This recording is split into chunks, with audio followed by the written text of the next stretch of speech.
करेंगे। और आपको बता दूं कि 15 अगस्त 2023 आप लोग कहीं जा तो नहीं रहे? जितने लोग हैं वो कहीं जा तो नहीं रहे बाहर 15 तारीख को? तो 15 अगस्त 2023 को प्रातःकालीन बेला में इसी जिनालय में शांतिनाथ भगवान के समक्ष श्री जिन सहस्रनाम महामंडल विधान का आयोजन सभी के द्वारा किया गया है। किसी एक व्यक्ति विशेष के द्वारा नहीं, जो भी समाज यहाँ सूर्यनगर से जुड़ी हुई है सभी के द्वारा इस विधान का आयोजन किया गया है। प्रातःकालीन बेला में जिनेंद्र भगवान का अभिषेक शांति धारा के बाद तुरंत विधान प्रारंभ होगा। और कैसे करना है? अच्छे से करना है। सब लोग बैठेंगे ना? हाँ। तो बड़े भक्ति भाव के साथ में, संगीत के साथ में हम सभी लोग क्या करेंगे? उस विधान को संपन्न करेंगे।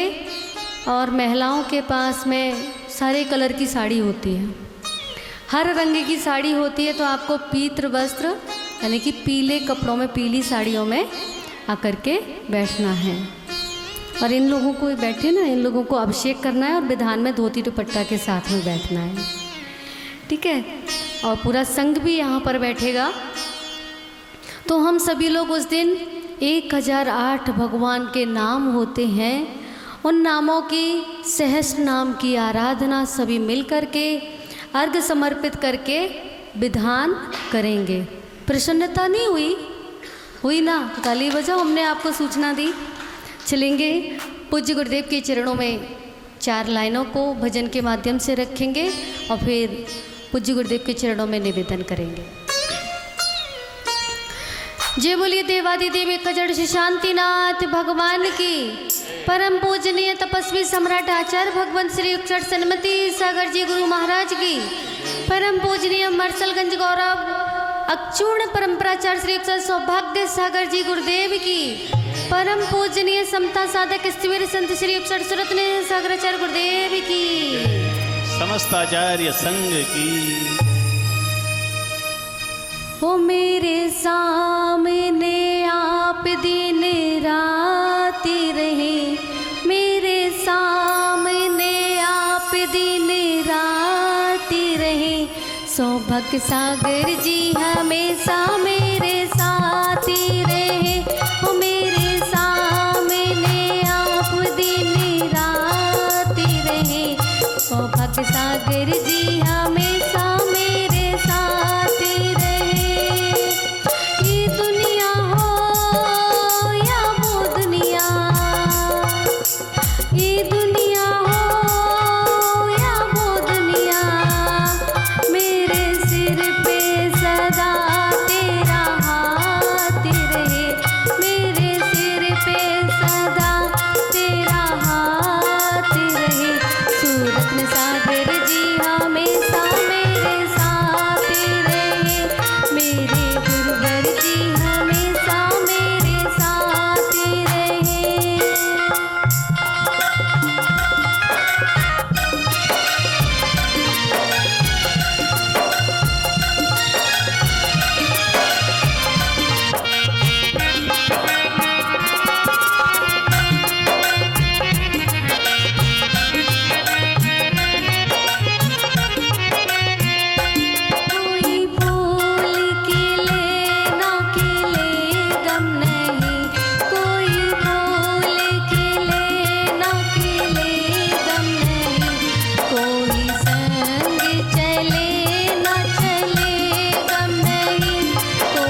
चलेंगे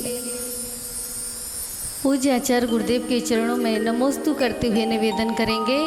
सभी लोग हाथों को जोड़ेंगे। नमोस्तु आचार्य श्री, नमोस्तु आचार्य श्री, नमोस्तु आचार्य श्री, नमोस्तु गुरुदेव, नमोस्तु गुरुदेव, नमोस्तु गुरुदेव। हे भगवान, हमारे कल्याण के हेतु श्री शांतिनाथ भगवान की कथा का श्रवण करा करके हमारे जीवन को मंगलमय करें, हमारे जीवन से दुखों को दूर करें, ऐसी हमारी भावना आपके चरणों में है। नमोस्तु गुरुदेव, नमोस्तु गुरुदेव, नमोस्तु गुरुदेव। नमः सिद्धिभ्यः,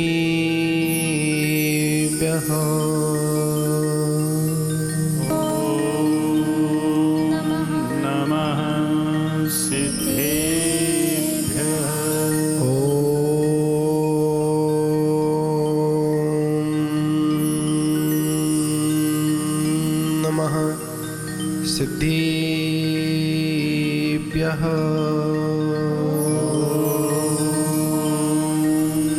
नमः सिद्धिभ्यः। ॐ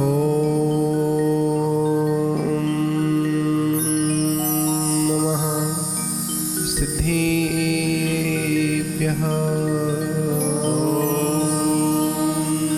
नमः सिद्धिभ्यः। नमः श्री शांतिनाथाय जगच्छान्ति विधायिनी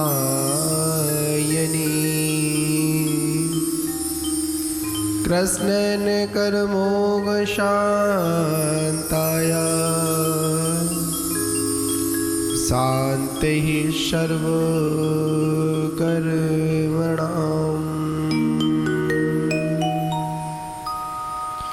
अनंतानंत सिद्धे परमेष्टि भगवान की जय।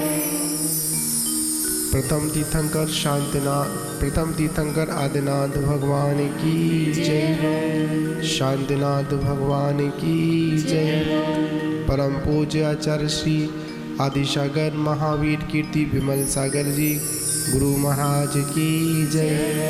परम पूज्य तपस्वी सम्राट आचार्य गुरुदेव श्री सन्मति सागर जी गुरु महाराज की जय। परम पूज्य परंपराचार्य श्री 108 सौभाग्य सागर जी गुरु महाराज की जय।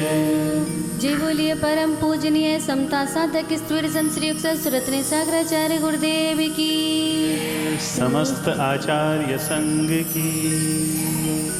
उसके बाद प्रारंभ करते हैं।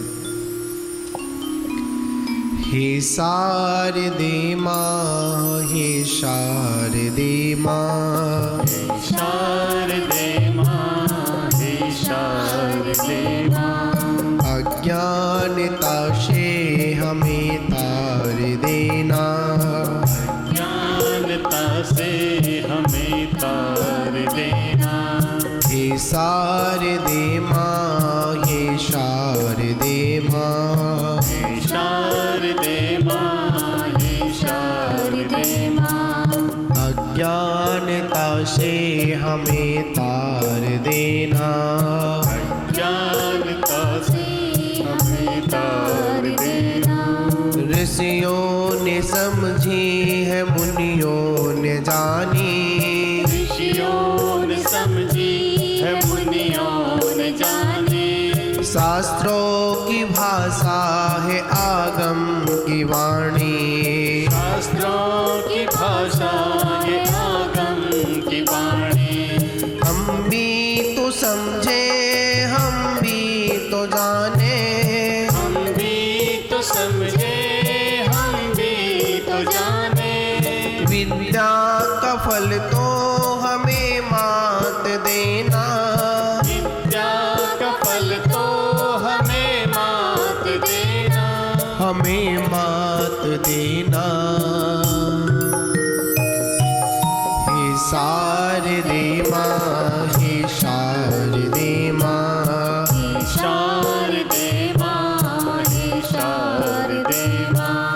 अज्ञानता से हमें तार देना, ज्ञानता से हमें तार देना।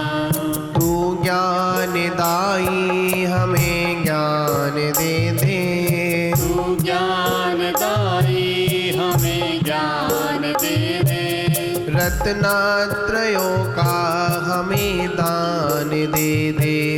रत्नत्रयों का हमें दान दे दे। मन से हमारी मिटा दे अंधेरा।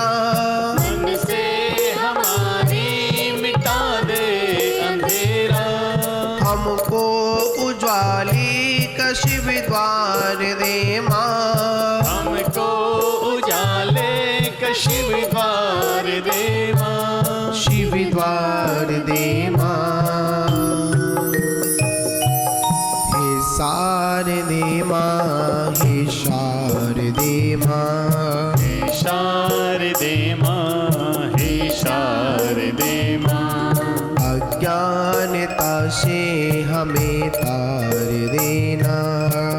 ज्ञानता से हमें तार देना। हृदय के कमल पर पधारो हे माता। हृदय के कमल पर पधारो हे माता। आकंठ मेरे विराजो हे माता। आकंठ मेरे विराजो हे माता। नमन हो, नमन हो, नमन हो हमारा। नमन हो, नमन हो, नमन हो हमारा। समर्पित है हम शव तू देना सहारा। समर्पित है हम सब तू देना सहारा। तू देना सहारा। हे शारदे माँ, हे शारदे माँ। शारदे माँ, हे शारदे माँ। अज्ञानता से हमें तार देना। ज्ञानता से हमें तार देना।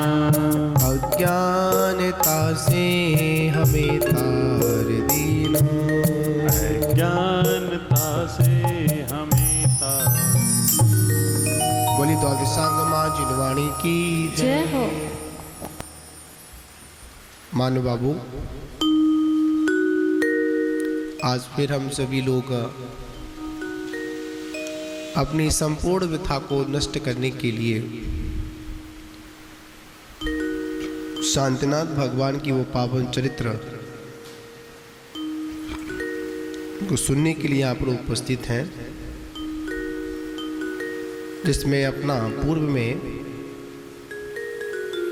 वैराग्य का चिंतन चल रहा था, जो एकदम भोगों के साथ में जीवन व्यतीत कर रहे थे। विद्याधर के राजा ज्वलनजटी, और जैसे ही कालब्धि आई, तुरंत देरी नहीं की और तुरंत उस मार्ग पर निकल पड़े जिस मार्ग पर निकलने के लिए यह आत्मा इस मनुष्य देह को उत्पन्न करती है।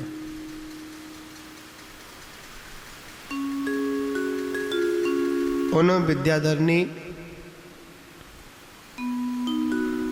तुरंत ही उस राज संपत्ति को अनेक अनेक प्रकार से उन्होंने चिंतन किया। 12 अनपेक्षाओं का चिंतन किया, संसार की स्थिति का चिंतन किया, राजभोग पर विजय प्राप्त कर और वह कर्म विजय की ओर निकल पड़े।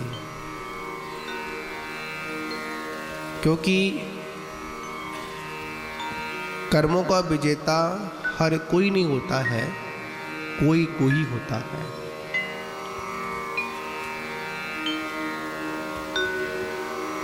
तुरंत उन्होंने उस संसार की स्थिति का चिंतन किया, जैसे कल बताया था हम लोगों ने आपको। और एक महत्वपूर्ण चिंतन ये भी किया एक आम का वृक्ष होता है। उस आम के वृक्ष पर जब आम्र फल लगते हैं तो उस पेड़ पर, उस वृक्ष पर अनेक पशु पक्षी आकर वहाँ पर बैठ जाते हैं और वहाँ पर बैठकर उस आम को बड़े अच्छे से खाते हैं। कब तक? जब तक उस आम पर, आम के वृक्ष पर क्या लग रहे हैं? फल लगा हुआ है। और जैसे ही वो फल समय अवधि के साथ पूर्ण हो जाते हैं, आना बंद हो जाते हैं, तो जितने जो पक्षी थे ना, वो सारे के सारे पक्षी उड़ जाते हैं, फिर वापस लौटकर उस पेड़ पर नहीं आते हैं। उसी प्रकार धन कुल में भोगने के लिए सभी कुटुंबी जन इकट्ठे हो जाते हैं। क्या समझे? जब तक धन है, भोग सामग्री है, साधन उपलब्ध है, तो पक्षी की तरह घर के जो कुटुंबी जन होते हैं, परिवारी जन होते हैं, जो अपने को अपना बताते हैं, वो कब इकट्ठे होते हैं? कि जब साधन जुड़े होते हैं एवं भोग भोगने के बाद वो क्या करते हैं? छोड़कर चले जाते हैं। कुल को त्याग कर चारों गतियों में परिभ्रमण करते हैं। ये किसका चिंतन? राजा ज्वलनचट्टी का चिंतन।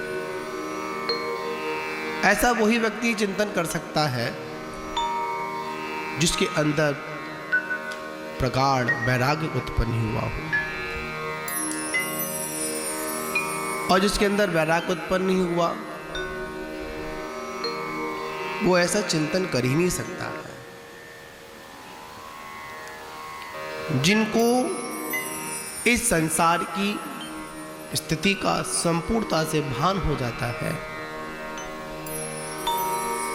वही ऐसे स्थान को ढूंढने का प्रयास करता है जहां पर उनको इन सारी चीजों से क्या मिल जाए? मुक्ति मिल जाए, शांति मिल जाए। पूरे जीवन भर सभी के लिए तो किया, पर जब अपने करने का समय आया तो किसी ने भी साथ नहीं दिया। और ये बात पक्की है, जब किसी को इस दुखी संसार से, दुख रूपी समुद्र रूपी संसार से जब किसी को भय उत्पन्न होने लगता है, तो व्यक्ति क्या करता है? उससे बचने का प्रयास करता है। और जब बचने का प्रयास करता है ना, जो उसके कुटुंबी जन होते हैं उसको भी जाने नहीं देते हैं। क्या कहते हैं? अरे रुको, इंतजार करो। अभी अगर बचपन में निकलने का प्रयास करे तो क्या बोलते हैं? अभी तुम छोटे हो। जवानी में निकलने का प्रयास करे, अरे थोड़ा बहुत इतना बड़ा किया है तो कम से कम बहू का क्या दिखा दे? बोलो। बहू तो देख ही ले, बहू का मुखड़ा तो देख ही ले। बहू भी आगे निकलने की सोच रहा है। अरे रुको, अब बच्चे हो गए तो क्या करें? इन बच्चों को पढ़ा दे लिखा दे। बच्चे पढ़ लिख गए, अब नौकरी लग जाए। जब नौकरी भी लग गई तो क्या बोलते हैं, अरे यार थोड़ी सी छोकरी भी मिल जाए। छोकरी का मतलब उसकी भी शादी हो जाए। ऐसे करते करते करते करते क्या आ जाता है, अर्ध मृतक सम बूढ़ा पनो, कैसे रूप लखे अपना। क्या आ गई, वृद्धावस्था आ गई। और जैसी वृद्धावस्था आई तो हुआ क्या, फिर भी कहते निकल जाओ, कोई बात नहीं, फिर भी नहीं निकल पाते। अरे क्या करें, ना आंखों से सुनाई देता है,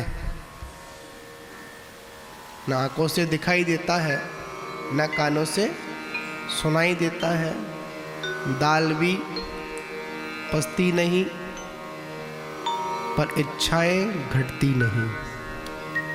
क्या समझे, दाल भी बुढ़ापे में पचती नहीं, और जो इच्छा है ना वो भी हमारी घटती नहीं। 3 चीज याद रह गई, नॉन तेल लकड़ी। ऐसा ये वृद्धावस्था। फिर भी गुरु महाराज कहते हैं कोई बात नहीं, वृद्धावस्था में हो निकलो। पर महाराज भावना तो बहुत है, हम चल नहीं पाते हैं। पहली भावना, महाराज घुटने सही नहीं है, अभी घुटनों में क्या हुआ, अरे महाराज बैठ नहीं पाते हैं, हम चल नहीं पाते हैं।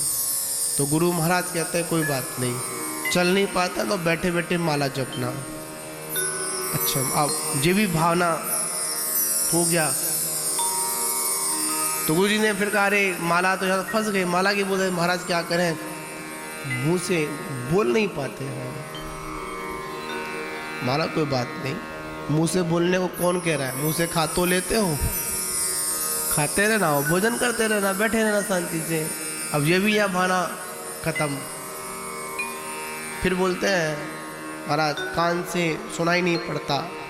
कहाँ है माता जी, हे माता, कान से सुनाई नहीं पड़ता।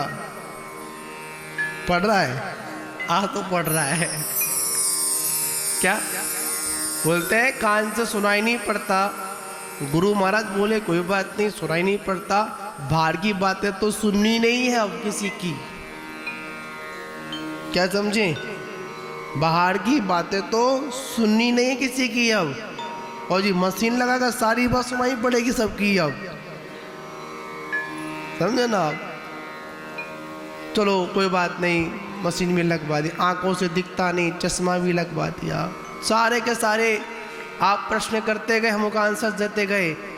जब सारी बात सेट हो गया, फिर बोलते हाँ महाराज बात सही है, अब हम अपने लड़का से पूछ के आएंगे। अब क्या करेंगे, किनसे पूछ के आएंगे, अपने लड़का से पूछ कर आएंगे। फिर क्या लगा दी, पूछ लगा दी। महाराज मैं एक दिन के लिए कहाँ जाने दो, घर पे जाने दो, और घर पर जाकर क्या करूँगा, मैं पूछ कर कल ही आ जाऊँगा, हवाली जा रहा हूँ, हवाल। पर क्या होता है, गुरु महाराज देखते रहते हैं तो वो लौट कर नहीं आता है। लौट कर क्यों नहीं आता है, इसी लौट कर नहीं आता है, अपने घर जाता है, आयु की पूर्ति हो जाती है और दुनिया से चला जाता है, पर संयम को स्वीकार नहीं कर पाता है। बड़ी सुंदर बात आचार्य भगवंतों ने कही, जब तक आयु नष्ट ना हो जाए। क्या समझे, जब तक आयु नष्ट ना हो जाए, जब तक बुढ़ापा ना आ जाए, एवं जब तक इंद्रियां सामर्थ्यवान हैं, तब तक जीव को अपने हित के बारे में सोच लेना चाहिए। कितनी बातें, कुछ ही बातें समझने के लिए। एक बार फिर रिपीट करते हैं आप लोगों के लिए। जब तक आयु नष्ट ना हो जाए, जब तक ये बुढ़ापा ना आ जाए, और जब तक इंद्रियों में सामर्थ्य है तब तक इस जीव को अपने हित के बारे में सोच लेना चाहिए। पता है फिर क्या होगा? समझदार व्यक्ति वही होता है जो आग लगने से पहले कुआं खोद लेता है। क्या समझे? आग लगने से पहले उस आग को बुझाने का इंतजाम कर लेता, वही समझदार व्यक्ति होता है। समझदार व्यक्ति वो नहीं होता है कि आग लग गई फिर कुआं खोद रहा है। उसे समझदारी नहीं कहते, उसको अज्ञानता कहते हैं। जब पता था आग लगने वाली है, यह जीवन नष्ट होने वाला है, फिर भी कब्र में पैर लटका हुआ है, फिर भी पैसा करने के लिए वो पीछे नहीं हटता है, फिर भी नहीं छोड़ता, मोह जाल नहीं छोड़ता है। पर उस राजा ज्वलनजटी ने समय को पहचान लिया। क्या कर लिया? समय को पहचान लिया। मृत्यु आने से पहले, आयु नष्ट होने से पहले, काल अवधि के मिलने पर एक गुरु का सानिध्य मिल गया। किनका सानिध्य मिला? गुरु का सानिध्य मिला। और जो भी कुछ था ना, राज संपत्ति दौलत, जितने राजाओं से विजय प्राप्त की थी, जितना भी धन संचय किया था, सब कुछ किया था, पता है क्या किया? तुरंत अपने अर्घ कीर्ति नामक पुत्र को सौंप दिया। आज से जिम्मेदारी तुम्हारी। किसकी? इस राज अवस्था की। अभी तक तो मैंने अभी तक तो मैंने शत्रुओं को जीता, पर अब मैं शत्रुओं को नहीं, अब मैं कर्म शत्रुओं को जीतने के लिए निकल रहा हूं। जो कर्म शत्रु को जीतता है ना, वही आगे चलकर वही जिनेंद्र बनता है। कौन बनता है? जिनेंद्र बनता है। और बिना गुरु के सानिध्य के कुछ भी संभव नहीं होता है। हमारे जीवन में गुरु का वो स्थान है, जब जब हम गुरु को याद करें, जिस अवस्था में गुरु को याद करते हैं ना, उस अवस्था में गुरु हमारा साथ देने के लिए आता है। चाहे वो संकट के दिन हो और चाहे हमारी जिंदगी की खुशहाली के दिन हो, गुरु हमारा तब तक साथ देता है जब तक हमको मोक्ष की प्राप्ति नहीं हो जाती। गुरु कहता है, बस एक बार मेरी उंगली थाम, मैं तुझे मोक्ष तक की यात्रा कराऊंगा। कौन कहते हैं? हितैषी गुरु होते हैं। क्या कहते हैं? तू सिर्फ एक बार मेरी उंगली थाम, मैं तुझे कहां ले जाऊंगा? मोक्ष तक की तेरे को सफर कराने के तैयार, बस एक बार उंगली तो पकड़नी पड़ेगी। गुरु के प्रति हमारी इतनी भक्ति होनी चाहिए, प्रगाढ़ भक्ति होनी चाहिए, गुरु हमारे पास हो या ना हो, पर गुरु हमारी यादों में, हमारी स्मृति में हमेशा होना चाहिए। आपको मैं एक जीवंत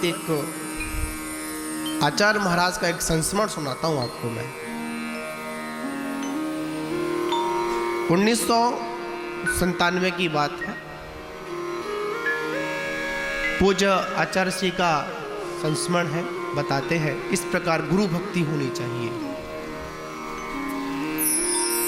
जब दीक्षा होने के बाद आचार्य श्री गुरु आदेश से मर्सलगंज तीर्थ पर आए, फिरोजाबाद के पास पड़ता है। उस समय नई दीक्षा थी और नई दीक्षा में तो अनुभव की कमी, तो वैसे तो अनुभव बहुत था, संसारिक अनुभव बहुत था, परिवार का अनुभव बहुत था, पर संन्यास जीवन का अनुभव कम था। दीक्षा लेते ही गुरु ने आदेश दिया कि जाओ। कहाँ जाओ? जहाँ पर आपने वचन दिया है, आप अपनी साधना उस स्थान पर करेंगे जिस स्थान पर साधना आपके करने से उस क्षेत्र का जीर्णोद्धार और उसकी प्रभावना बढ़ेगी। गए, चल दिए, गुरु आदेश हुआ, चल दिए। और जैसे ही गए, चतुर्मास का समय नजदीक था और चतुर्मास का समय नजदीक था। उस समय गुरु का चतुर्मास टीकमगढ़ में था। टीकमगढ़ के आसपास चतुर्मास की भूमिका बन रही थी उस समय। आचार्य महाराज फिरोजाबाद के पास मरसलगंज, आचरसी कहाँ पर? मध्य प्रदेश के अंदर। उस समय चतुर्मास का समय नजदीक आता चला जा रहा है, पर अभी तक कोई चतुर्मास के लिए आया ही नहीं, क्योंकि वो क्षेत्र जंगल में था और पहले तो इतना समय भी नहीं था सोशल मीडिया का कि अपन उसको प्रचार कर दो, ले लो। सब साधन बहुत पुरानी, आज से 27 वर्ष पुरानी बात आपको बता रहा हूं मैं। पहला चतुर्मास की बात है। पूज्य गुरुदेव ने कोई विकल्प नहीं किया, तो पता क्या किया? मात अपने गुरु को याद किया। किसको याद किया? अपने गुरु को याद किया, तपस्वी सम्राट को याद किया। जैसे याद किया तो याद करते करते क्या हुआ? गुरु महाराज ध्यान कर रहे थे, जाप कर रहे थे, इधर गुरु का चिंतन चल रहा था। गुरु ध्यान अवस्था में, उसको अपन स्वप्न अवस्था नहीं बोलेंगे, अपन क्या बोलेंगे? अपन ध्यान अवस्था में सामने प्रकट होते हैं और बोलते हैं, हे सौभाग्य, तुझे कोई चिंता नहीं करनी। तेरा चतुर्मास शुकावात में होगा। कहां होगा? तेरा चतुर्मास शुकावात में होगा। और शुकावात में तुम्हारे ही गुरु भाई आचार्य मुनि सूरसागर जी महाराज उपस्थित हैं, साथ में एक छुल्लक जी उपस्थित है। तुम्हारा इस वर्ष का चतुर्मास कहां होगा? शुकावात में होगा। और अभी कुछ लोग तुमको श्रीफल भेंट करने के लिए, निवेदन करने के लिए अभी आने वाले हैं। गुरु की आपस में वार्तालाप चल रही है, ध्यान अवस्था में वार्तालाप चल रही है। उस समय कोई टेलीफोन नहीं, कोई मोबाइल नहीं, कोई मैसेज नहीं। बात कहां से चल रही है? ध्यान टू ध्यान की बातें चल रही हैं, दोनों गुरु शिष्य की, उसमें कोई तार नहीं। ठीक जैसे ध्यान पूर्ण हुआ, आशीर्वाद दिया, मेरा आशीर्वाद, साधना अच्छी होगी, चले गए। ध्यान के बाद जैसे गुरु महाराज उस गुफा से बाहर की ओर निकलते हैं, 4 व्यक्ति श्रीफल लेकर खड़े हुए थे। कितने व्यक्ति? 4 व्यक्ति। कैसे खड़े हुए थे? श्रीफल ले खड़े हुए थे। बोलते हैं, हम शुकावात से आए हैं। कहां से आए हैं? शुकावात से आए हैं। उसमें एक इंद्रध्वज जी, एक अनिल जैन घी वाले, एक नवीन जैन वहीं के समाज के हैं, और एक समाज के अध्यक्ष सुभाष जी जैन। 4 व्यक्ति वहाँ उपस्थित है। गुरु महाराज, चलिए आपको चतुर्मास कहाँ करना है? शुकावात में करना है। आपके गुरु भाई मुनि, उसमें मुनि अवस्था में थे, वो सूरसागर जी वहाँ पर उपस्थित हैं, आपको चलना है। गुरु महाराज ने कहा, ये संदेश तो आपके आने से पहले मेरे गुरुजी ने मुझे दे दिया, मैं तो तैयार था। तुरंत गुरु महाराज का आदेश हुआ और तुरंत वह विहार भी कर देते हैं। महान बाबू, इसको कहते हैं गुरु भक्ति, इसको कहते हैं गुरु के प्रति समर्पण। और आज भी हम अपने गुरु के प्रति इतने समर्पित हैं, इतने समर्पित हैं।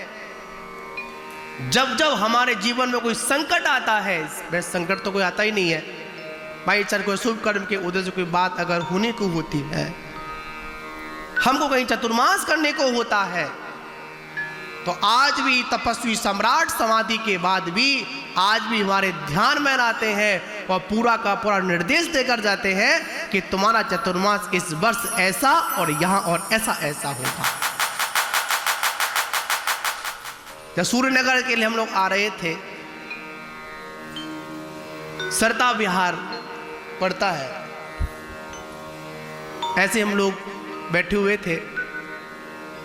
बिहार तो कल के थकान तो हो जाती है, थोड़ा आंख लगी। पूज्य गुरुदेव ने कहा इस साल तुम्हारा चतुर्मास सूर्यनगर में हो रहा है और इस चतुर्मास में तुमको मात्र ज्ञान ध्यान और तप करना है, इसके अलावा और कुछ नहीं करना है, तुम्हारी प्रभावना अपने आप हो जाएगी। पूज्य गुरुदेव ने आज भी हमको आदेश दिया। इसे क्या कहते हैं अपन? इसको गुरु भक्ति कहते हैं। गुरु भक्ति देखिए, गुरु का आदेश देखिए। जब पूज्य गुरुदेव की दीक्षा, क्षुल्लक दीक्षा 96 में हुई थी फिरोजाबाद में, 97 में दीक्षा पूज्य गुरुदेव की सोनागिर में होने की थी। तो माघ शुक्ल सप्तमी का दिन था और उसी दिन तपस्वी सम्राट की जन्म जयंती थी। कोई बात नहीं। और एक आपको सहयोग बताऊं मैं, आपको बड़ी महत्वपूर्ण सहयोग, ऐसा सहयोग हर किसी को नहीं मिलता, ऐसा सहयोग किसी सौभाग्यशाली शिष्य को ही मिलता है। जिस दिन आचार्य श्री सन्मत सागर जी महाराज की जन्म जयंती होती है, उस दिन आचार्य श्री सौभाग्य सागर जी महाराज की दीक्षा जयंती होती है। और जिस दिन आचार्य सौभाग्य सागर महाराज की जन्म जयंती होती है, उस दिन आचार्य श्री सन्मत सागर महाराज की दीक्षा जयंती होती है। ये गुरु शिष्य का बड़ा अटूट संबंध है, पूर्व का संबंध है कुछ। तो दीक्षा करे निवेदन गुरुजी ने कहा, और निवेदन भी क्या था कि क्षुल्लक अवस्था में जनेऊ पहनाते। जनेऊ आप तो जनेऊ पहनते हैं। जनेऊ भी एक धागे का नहीं, 11 धागों का जनेऊ पहनाते हैं। तो गुरुजी का जनेऊ टूट गया, गुरु महाराज का। तो गुरु महाराज ने अपने गुरुजी से कहा सोनागिर में कि गुरुजी मेरा ये जनेऊ है ना, टूट गया है। तो तपस्वी सम्राट बोले, गुरु महाराज बोले, ए क्षुल्लक, कि जनेऊ टूट गया, फिर इसको स्वीकार करना चाहता है? अरे तेरे को जनेऊ टूटने का दुख है, जनेऊ तो टूटना ही है। अब तुझे जनेऊ नहीं, तेरे को ये कर्मों को तोड़ना है, कर्म की श्रृंखला को तोड़ना है। ऐसा कुछ गुरुदेव का आशीर्वाद मिला। क्या करना है गुरुजी बताइए। उससे 2 महीने पहले क्षुल्लक दीक्षा हुई थी, दिसंबर में, 12 दिसंबर को बात थी। और इधर 13 फरवरी की निवेदन, वो मतलब 1 दिन पहले निवेदन किया। गुरुजी ने कहा कि तुमको दीक्षा लेनी है, मुनि बनना है। जी गुरुजी, ये इसको समर्पित कहते हैं। किंतु परंतु जहां लग जाते हैं ना, वहां कुछ नहीं होता है। ठीक है, कोई बात नहीं। दीक्षा हुई थी दोपहर की बेला में। तो पूज्य गुरुदेव सुबह की प्रातःकाल की बेला में, क्षुल्लक अवस्था थी। गुरुजी से कहा, गुरुजी ने कहा सौभाग्य खड़े हो जाओ। खड़े हो गए। खड़े होकर सामायिक करो। क्या करो? सामायिक करो। और इस समय जब दीक्षा होती है तो गुरु महाराज अपने कक्ष में क्या करते हैं, शिष्य को खड़ा करते हैं और खड़े करने के बाद उसकी परीक्षा के लिए मतलब वहाँ पर सामने सामायिक भी कराते हैं।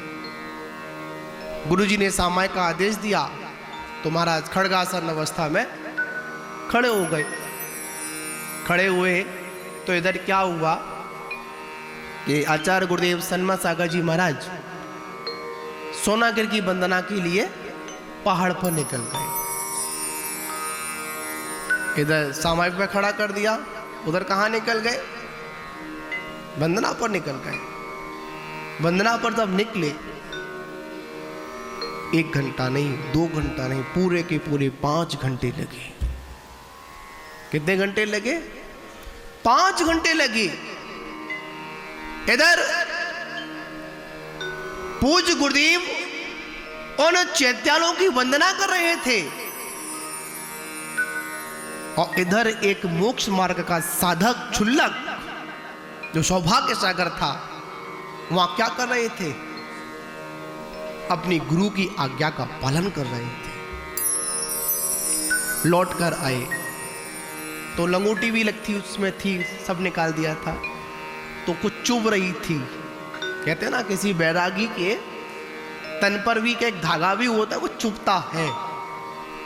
तो लंगोटी चुभ रही थी, तो आचार्य श्री ने क्या कि अपने हाथ से उस लंगोटी को, कपड़े को साइड से कर दिया। तो एक बगल में कमर में एक धागा बंधा हुआ था, जिसको अपन लंगोटी फंसाने के लिए होता है, वो धागा पूरे 5 घंटे तक उसी एक ही मुद्रा में खड़े रहे। वो कौन? क्षुल्लक। गुरु वापस लौट कर आए। गुरु ने देखा बड़ा शिष्य बड़ा दृढ़ है, बहुत मजबूत है। पता है, गुरुजी ने देखा और देखने के बाद बोलते हैं पहले इस लंगोटी को लगाओ। दीक्षा तो उसमें हुई नहीं थी, लंगोटी को लगाइए। गुरु आए।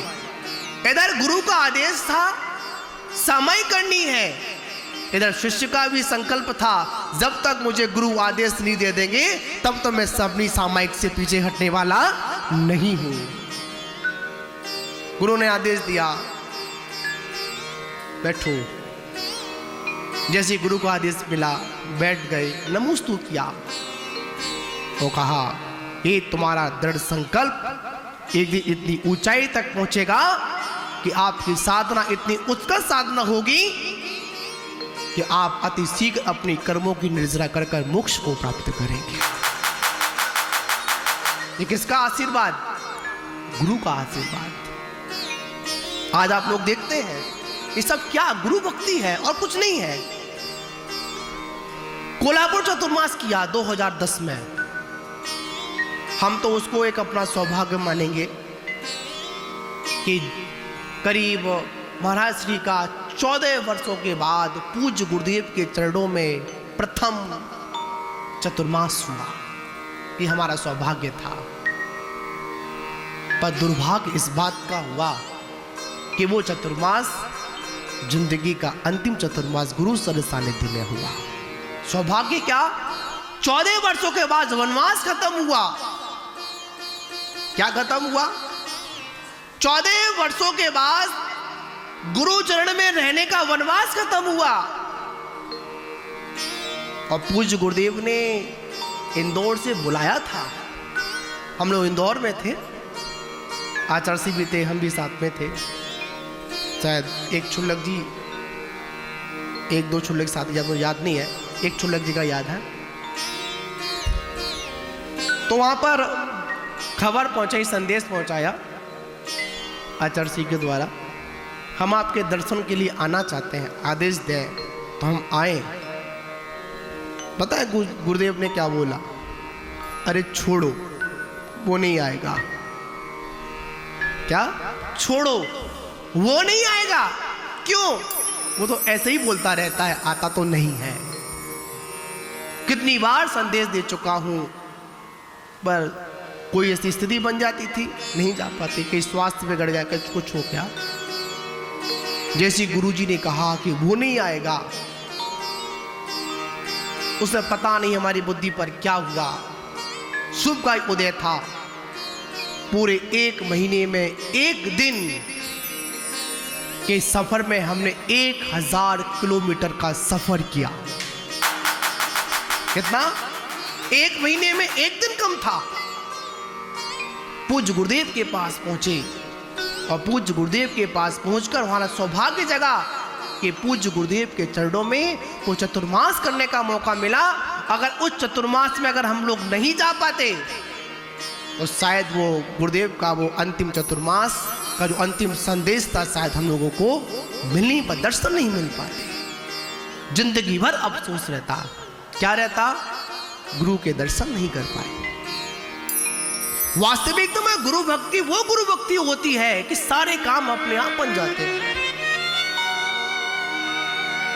वहां थे पूज्य गुरुदेव ने नमोस्तु किया, अपने जीवन की सारी व्यथा किनको सुनाई? अपने गुरु को सुनाई। जो जो हुआ मरथलगंज में, जो जो कार्य कराए, जो जो प्रभावना की, जो जो कुछ कहा सब कुछ सुना दिया। जो भी दोष लगे, जो कुछ सब कुछ पूज्य गुरुदेव ने आशीर्वाद दिया और पूछा, बताओ तुमने इतने सालों में क्या किया, क्या करते थे? आचार्य श्री बोले, कुछ नहीं करते थे हम लोग। क्या किया? गुरु महाराज आपके आशीर्वाद से बस महामृत्युंजय की जाप करते थे। बस क्या करते थे? जाप करते थे। पूज्य गुरुदेव बोले, हाँ बहुत अच्छा, आपको आशीर्वाद है। अगर गुरुदेव का अगर ऐसे हाथ भी उठ जाए ना तो समझ लेना आप बड़े सौभाग्यशाली हो। गुरु पूर्णिमा का दिन था, सभी गुरु भक्त थे, हम भी थे, सभी लोग थे। फक्कड़ बाबा थे हमारे, ना मंच की चिंता, ना सिंहासन की चिंता, जहां मिल जाए वहीं बैठ जाते थे वो। कोई पोस्टर नहीं, कुछ नहीं। मुझे याद है जब गुरु पूर्णिमा थी, चतुर्मास की स्थापना भी थी, तो कुछ बारिश ज़्यादा थी कोल्हापुर में, तो इंतज़ाम इतना नहीं था। तो वहाँ पर एक ऐसी टेबल पड़ी हुई थी, एक टेबल जैसे मंदिर टेबल होती है ना, ऐसी लकड़ी की टेबल थी। पूज्य गुरुदेव वहाँ पर विराजमान थे। कहाँ थे? वहीं विराजमान थे। और जैसे विराजमान थे, जैसे हम सभी लोग गए तो कहाँ बैठे? पूज्य गुरुदेव को आचार्य महाराज ने कहा कि आ सौभाग्य मेरे बगल में बैठ। क्या कहा? इशारा किया, आ सौभाग्य मेरे बगल में बैठ।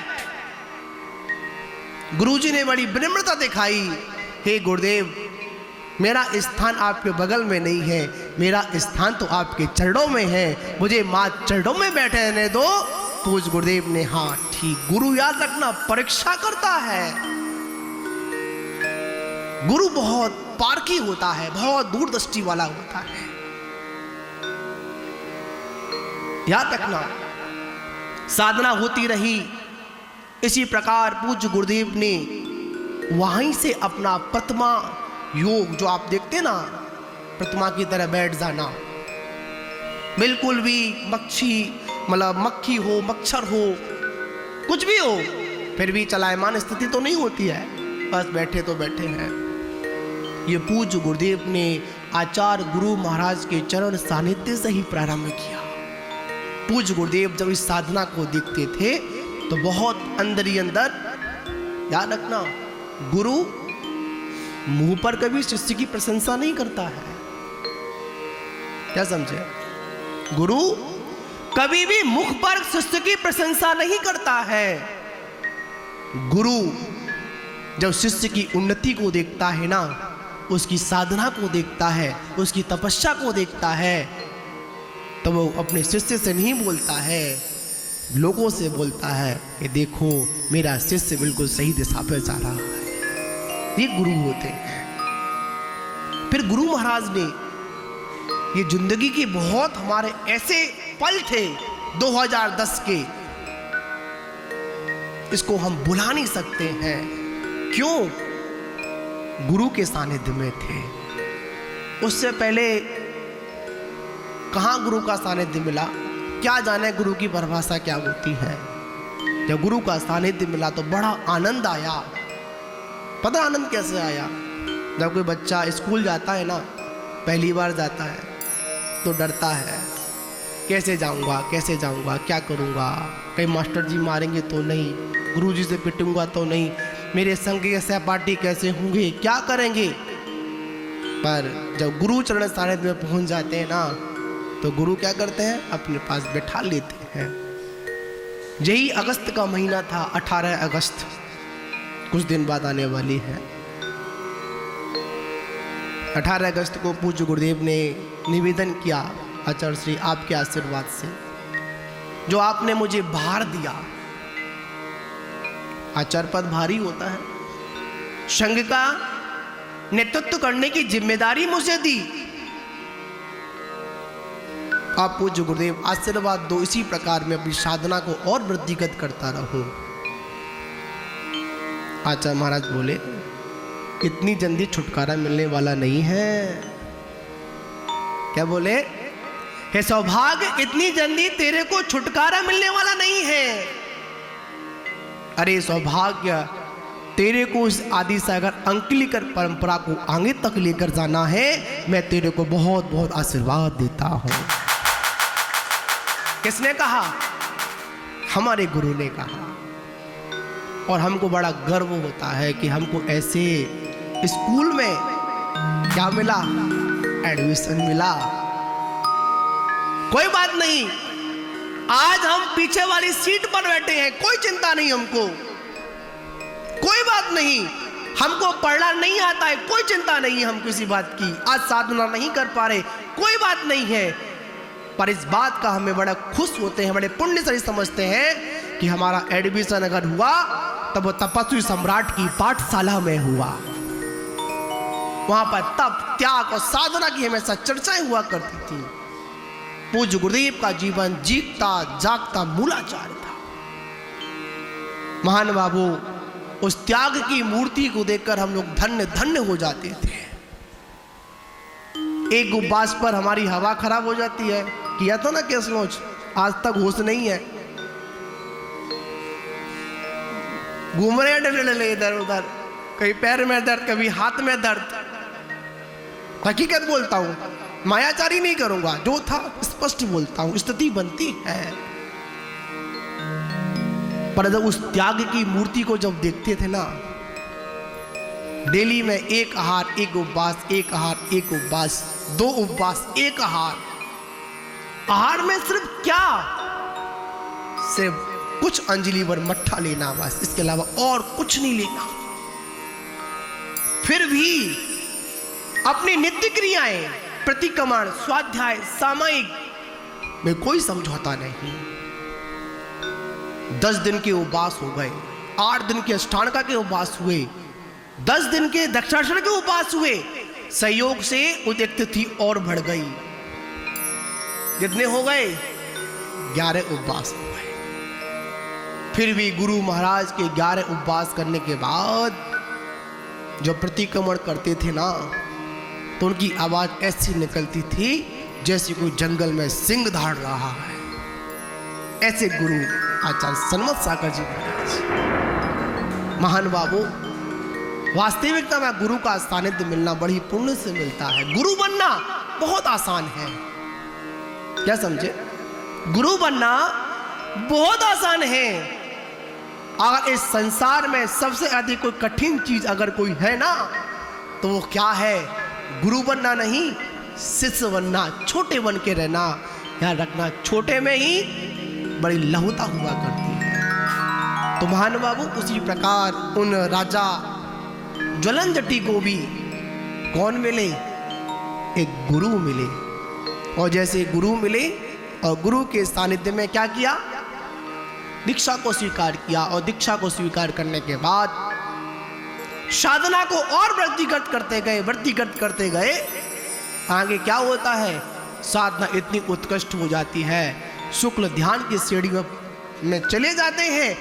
और जाने के बाद अपने घातिया कर्मों को नष्ट कर कर केवल ज्ञान को प्राप्त करते हैं। और केवल ज्ञान को प्राप्त करने के बाद कालांतर में मोक्ष को प्राप्त हो जाते हैं। कहाँ भोगों में रहने वाला जीव, क्या समझे? कहाँ भोगों में रहने वाला वो जीव राजा ज्वलनजटी। और जब संसार से विरक्त हुआ ना, गुरु का सानिध्य मिला, ज्यादा समय नहीं लगा, कहाँ पहुंच गया? मोक्ष में पहुंच गया। जो हमको मोक्ष तक पहुंचाते हैं ना, वही हमारे सच्चे गुरु, सच्चे आराध्य होते हैं। तो महानुभावों, इसी पंक्तियों के साथ आज समय गुरु भक्ति महिमा में ज़्यादा ही हम लोग डूब गए। वास्तविकता में बताऊं, हकीकत बोलता हूं, कभी अपन बैठेंगे और जब मुझसे कोई मेरे गुरु की कोई चर्चा करे ना, तो मैं घड़ी को नहीं देखता हूं, क्योंकि गुरु ने आज मेरे को ये दिगंबर तुबाना दिया। पता है, बहुत सुंदर बात विवरण लूंगा मैं। चतुर्मास का निष्ठापन काल चल रहा था, निष्ठापन हो चुका था, निर्वाण महोत्सव था। आज वो शब्द आज भी गुरु के कानों में गुंजयमान होते हैं। जा रहे थे लेकर गुरु महाराज, में साथ में था, आचार्य से की कमंडल लेकर चल रहा था। तो महाराज जी उनके थोड़ा अस्वस्थ थे, तो कभी उनका हाथ भी पकड़ना पड़ता था। पैर में बहुत बड़ा घाव था, कभी चर्चा आपसे करूँगा। लेके जा रहे थे, गुरुजी ने मेरी शिकायत की। क्या की? ये सुरत्न सागर बोलता है कि बचपन में मेरे को घेर लिया। घेरने का मतलब क्या? छोटा था उस समय, जबरदस्ती दीक्षा दिला दी। पता है गुरुजी ने क्या बोला? इससे आज भी आत्मबल मजबूत मेरा होता है। गुरुजी बोले, अगर इसको बचपन में आज नहीं फंसाया होता ना, तो आज ये सुरत्न सागर नहीं बन पाता, आज इतनी ऊंचाइयों तक नहीं पहुंच पाता, आज इस साधना के क्षेत्र में इतना वृद्धिगत नहीं होता। किसके शब्द थे? गुरुजी के शब्द थे। आज भी कान में गुंजयमान होते हैं। और ऐसा प्रतीत होता है उस अंतिम चतुर्मास में पूज्य गुरुदेव मेरे कान में एक सूर्य मंत्र देकर चले गए। क्या दे गए? कभी भी संयम के मार्ग से पीछे मत हटना, और कभी अपनी गुरु परंपरा को कभी नीचे मत होने देना। तो महान बाबू, आज इतना ही। फिर कभी मौका मिलेगा, गुरु चर्चा का मौका मिलेगा, एक दिन प्रसंग रखेंगे गुरु महाराज का कैसा जीवन था, देखेंगे। सन्मत कथा जो गुरु कथा है उसको ऊपर वाचन करेंगे। इसी के साथ विराम। जय बोलो आचार्य गुरुदेव सन्मति सागर जी गुरु महाराज की जय। कैसे रूप लखे अपना, क्या आ गई? वृद्धावस्था आ गई। और जैसी वृद्धावस्था आई तो हुआ क्या? फिर भी कहते निकल जाओ, कोई बात नहीं। फिर भी नहीं निकल पाते। अरे क्या करें, ना आंखों से सुनाई देता है, ना आंखों से दिखाई देता है, ना कानों से सुनाई देता है। दाल भी पचती नहीं, पर इच्छाएं घटती नहीं। क्या समझे? दाल भी बुढ़ापे में पचती नहीं, और जो इच्छा है ना वो भी हमारी घटती नहीं। तीन चीज याद रह गई, नॉन, तेल, लकड़ी। ऐसा ये वृद्धावस्था। फिर भी गुरु महाराज कहते हैं कोई बात नहीं, वृद्धावस्था में हो निकलो। और महाराज भावना तो बहुत है, हम चल नहीं पाते हैं। पहली भावना, महाराज घुटने सही नहीं है अभी, घुटनों में क्या हुआ? अरे महाराज बैठ नहीं पाते हैं, हम चल नहीं पाते हैं। तो गुरु महाराज कहते हैं कोई बात नहीं, चल नहीं पाता तो बैठे बैठे माला जपना। अच्छा, अब ये भी भावना हो गया। तो गुरु जी ने फिर कहा, अरे माला तो यहाँ फंस गई। माला की बोले महाराज क्या करें, मुंह से बोल नहीं पाते हैं। माला कोई बात नहीं, मुंह से बोलने को कौन कह रहा है? मुंह से खा तो लेते हो, खाते रहना हो, भोजन करते रहना, बैठे रहना शांति से। अब ये भी यह भावना खत्म। फिर बोलते हैं महाराज कान से सुनाई नहीं पड़ता। कहाँ है माता जी? हे माता, कान से सुनाई नहीं पड़ता। पढ़ रहा है? तो पढ़ रहा है। क्या बोलते हैं? कान से सुनाई नहीं पड़ता। गुरु महाराज बोले कोई बात नहीं, सुनाई नहीं पड़ता, बाहर की बातें तो सुननी नहीं है अब किसी की। क्या समझे? बाहर की बातें तो सुननी नहीं किसी की अब। और जी मशीन लगाकर सारी बात सुनाई पड़ेगी सबकी। अब समझे ना आप? चलो कोई बात नहीं, मशीन में लगवा दी, आंखों से दिखता नहीं, चश्मा भी लगवा दिया, सारे के सारे आप प्रश्न करते गए, हमको आंसर देते गए। जब सारी बात सेट हो गया, फिर बोलते हाँ महाराज बात सही है, अब हम अपने लड़का से पूछ के आएंगे। अब क्या करेंगे? किनसे पूछ के आएंगे? अपने लड़का से पूछ कर आएंगे। फिर क्या लगा दी? पूछ लगा दी। महाराज मैं एक दिन के लिए कहाँ जाने दो, घर पे जाने दो, और घर पर जाकर क्या करूँगा, मैं पूछ कर कल ही आ जाऊँगा, हवाली जा रहा हूँ, हवाल। पर क्या होता है, गुरु महाराज देखते रहते हैं, तो वो लौट कर नहीं आता है। लौट कर क्यों नहीं आता है? इसी लौट कर नहीं आता है, अपने घर जाता है, आयु की पूर्ति हो जाती है और दुनिया से चला जाता है, पर संयम को स्वीकार नहीं कर पाता है। बड़ी सुंदर बात आचार्य भगवंतों ने कही, जब तक आयु नष्ट ना हो जाए, क्या समझे? जब तक आयु नष्ट ना हो जाए, जब तक बुढ़ापा ना आ जाए, एवं जब तक इंद्रियां सामर्थ्यवान हैं, तब तक जीव को अपने हित के बारे में सोच लेना चाहिए। कितनी बातें, कुछ ही बातें समझने के लिए। एक बार फिर रिपीट करते हैं आप लोगों के लिए। जब तक आयु नष्ट ना हो जाए, जब तक ये बुढ़ापा ना आ जाए, और जब तक इंद्रियों में सामर्थ्य है, तब तक इस जीव को अपने हित के बारे में सोच लेना चाहिए। पता है फिर क्या होगा? समझदार व्यक्ति वही होता है जो आग लगने से पहले कुआं खोद लेता है। क्या समझे? आग लगने से पहले उस आग को बुझाने का इंतजाम कर लेता, वही समझदार व्यक्ति होता है। समझदार व्यक्ति वो नहीं होता है कि आग लग गई फिर कुआं खोद रहा है। उसे समझदारी नहीं कहते, उसको अज्ञानता कहते हैं। जब पता था आग लगने वाली है, यह जीवन नष्ट होने वाला है, फिर भी कब्र में पैर लटका हुआ है, फिर भी पैसा करने के लिए वो पीछे नहीं हटता है, फिर भी नहीं छोड़ता, मोह जाल नहीं छोड़ता है। पर उस राजा ज्वलनजटी ने समय को पहचान लिया। क्या कर लिया? समय को पहचान लिया। मृत्यु आने से पहले, आयु नष्ट होने से पहले, काल अवधि के मिलने पर एक गुरु का सानिध्य मिल गया। किनका सानिध्य मिला? गुरु का सानिध्य मिला।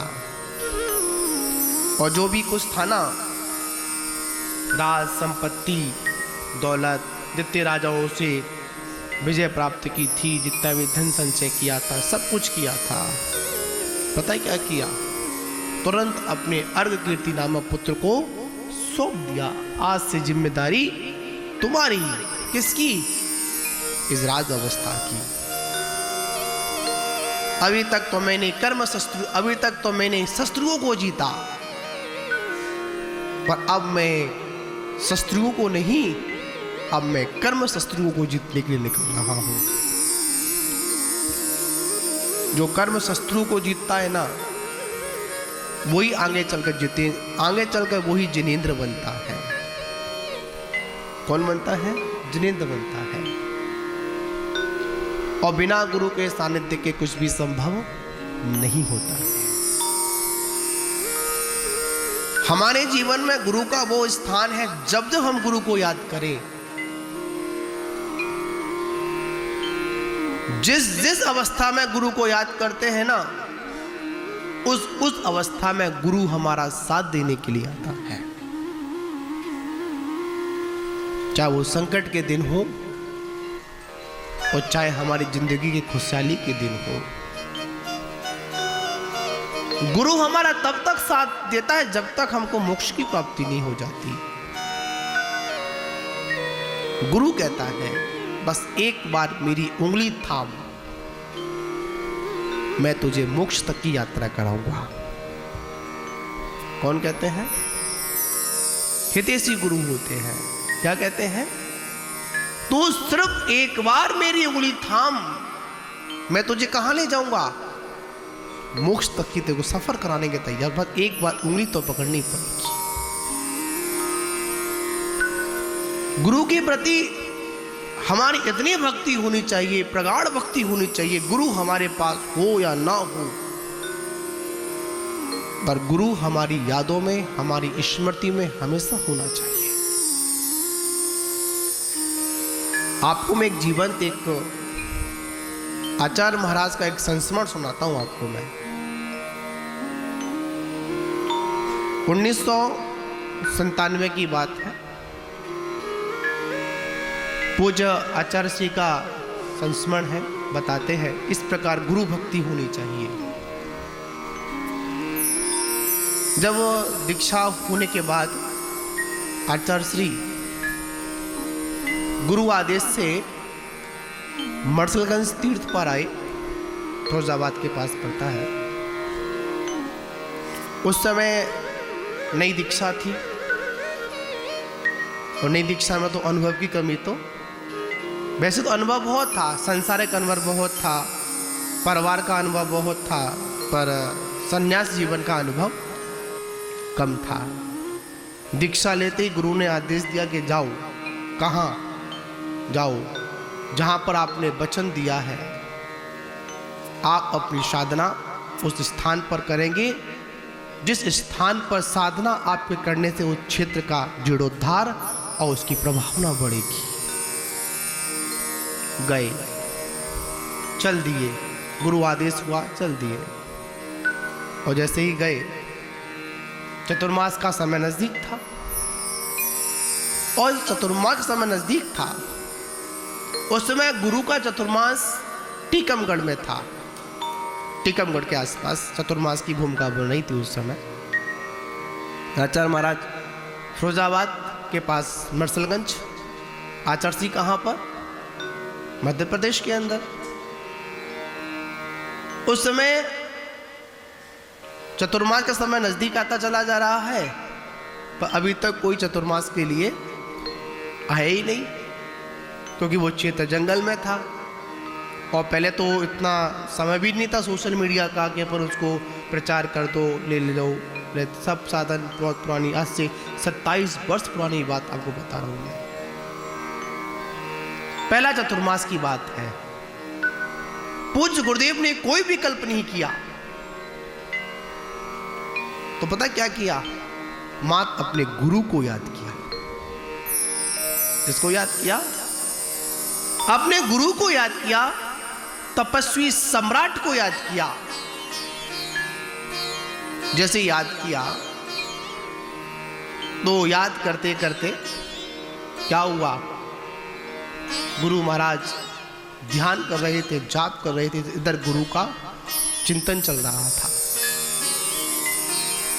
गुरु ध्यान अवस्था में, उसको अपन स्वप्न अवस्था नहीं बोलेंगे, अपन क्या बोलेंगे? अपन ध्यान अवस्था में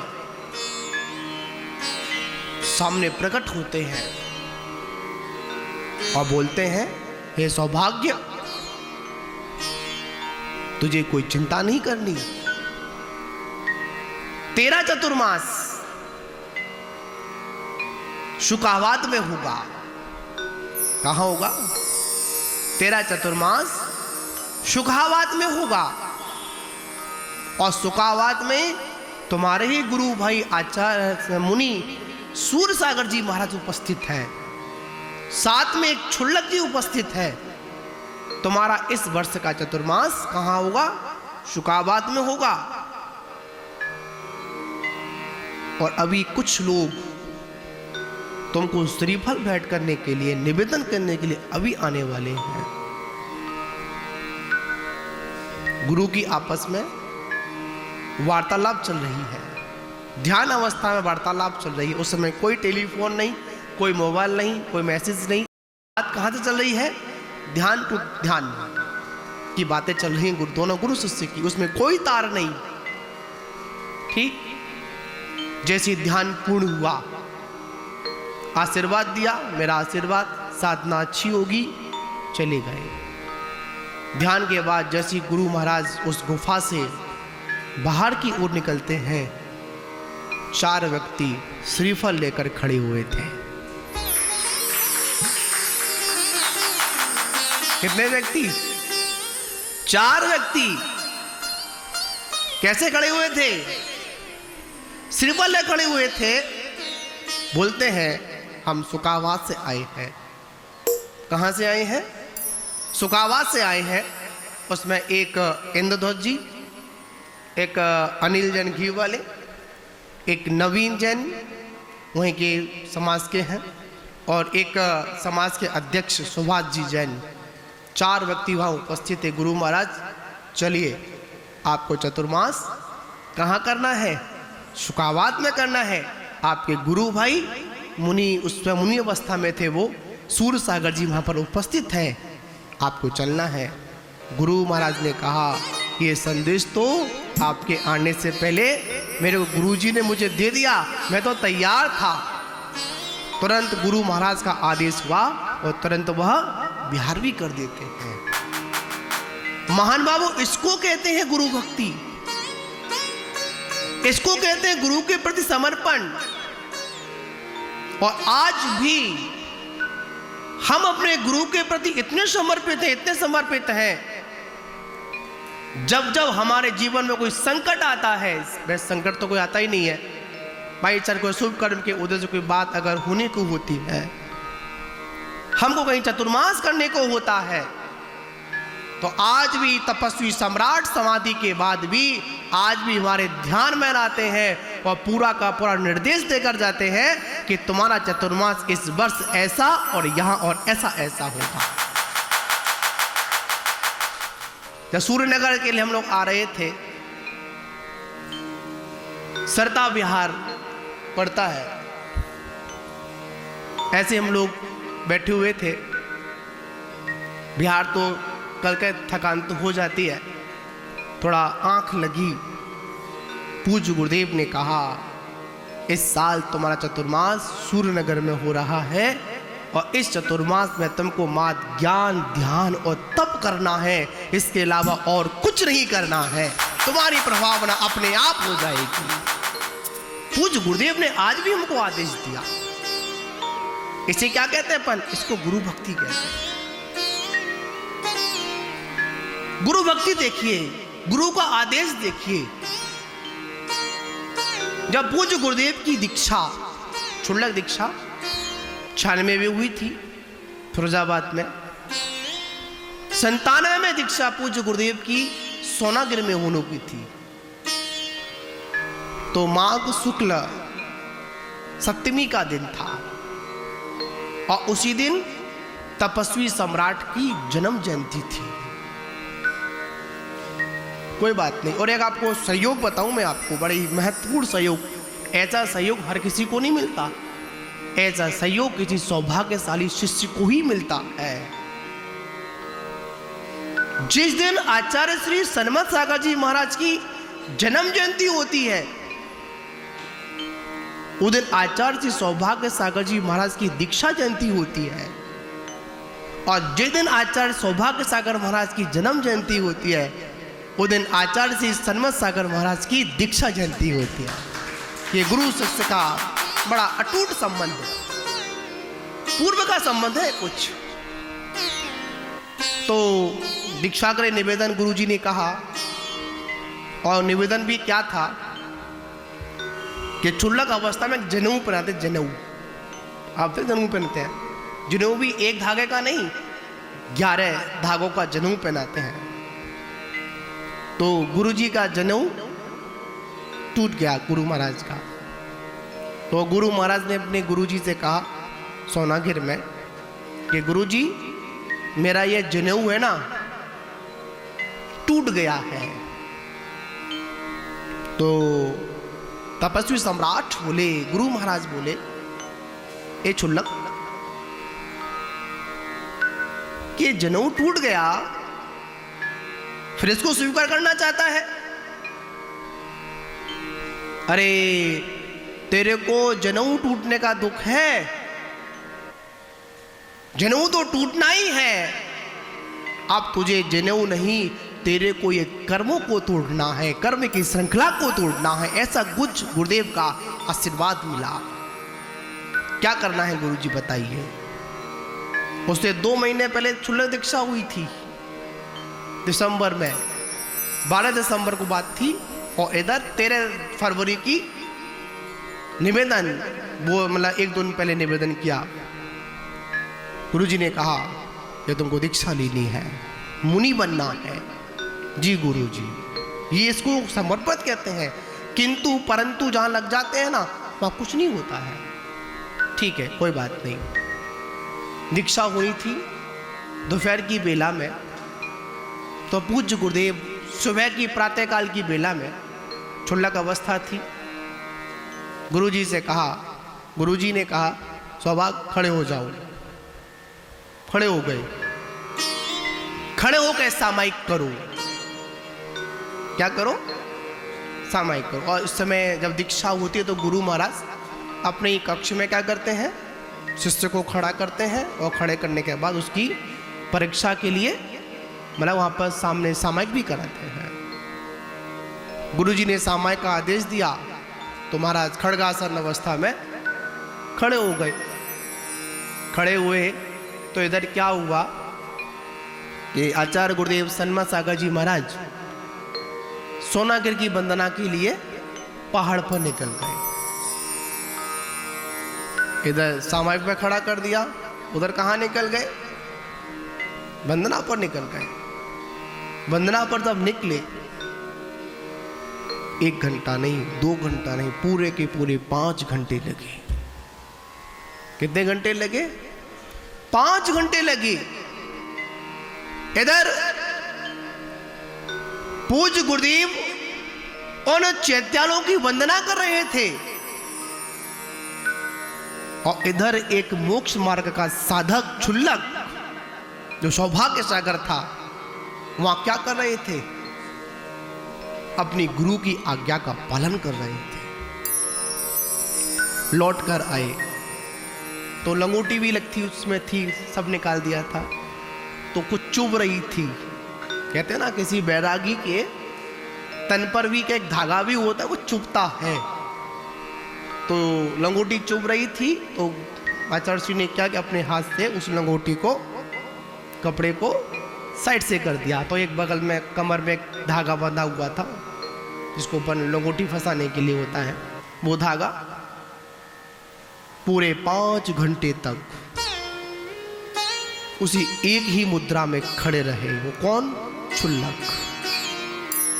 गुरु वापस लौट कर आए।